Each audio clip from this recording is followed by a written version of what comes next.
Hi అండి. మనుషుల్లాగే పక్షులు కూడా విడాకులు తీసుకుంటాయంట, మీకు తెలుసా? అవును, మీరు విన్నది నిజమే. 10% పక్షులు తమ భాగస్వామి నుంచి విడాకులు తీసుకుంటున్నట్లు పరిశోధనలు చెప్తున్నాయి. అయితే అవి మనలా కోర్టుకు వెళ్లి విడాకులు తీసుకోవు. సాధారణంగా పక్షులు ఎక్కువ ఒకే సంచారితో జీవితాన్ని కోరుకుంటాయి. అయితే వాటి పచ్చని కాపురంలో మనమే చిచ్చులు పెడుతున్నామంట. ఎలాగంటారా? అభివృద్ధి పేరుతో మనం చెట్లు నరకటంతో వాటికి ఆవాసం లేకుండా పోతుంది. దీంతో అవి వలసబాట పడుతున్నాయి. ఇక్కడే అసలైన ట్విస్ట్ వచ్చిందండి. మన మనుషుల్లో లాగా పక్షుల్లో కూడా వేరు అభిప్రాయాలు ఉంటాయంట. అందుకే వలస వెళ్దాం రా అని జీవిత భాగస్వామి అన్నప్పుడు నేను రానుపో అంటున్నాయంట. దీంతో నువ్వు రాకపోతే నేను హార్ట్ బ్రేక్ చేసుకుని గడ్డం పెంచుకొని దేవదాస్ అవ్వాలా అని దొరికిందే సందని కొత్త భాగస్వామితో వెళ్లిపోతున్నాయంట. ఆడపక్షులు కూడా నేనేమన్నా తక్కువ తిన్నానా అని కొత్త వాటిని వెతుక్కుంటున్నాయంట.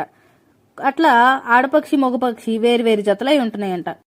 మరికొన్ని మాత్రం పార్ట్నర్ జ్ఞాపకాలతో ఒంటరిగా జీవితాన్ని గడిపేస్తున్నాయంట. ఇదండి పక్షుల విడాకులు. వీడియో నచ్చితే లైక్ చేసి సబ్స్క్రైబ్ చేయండి.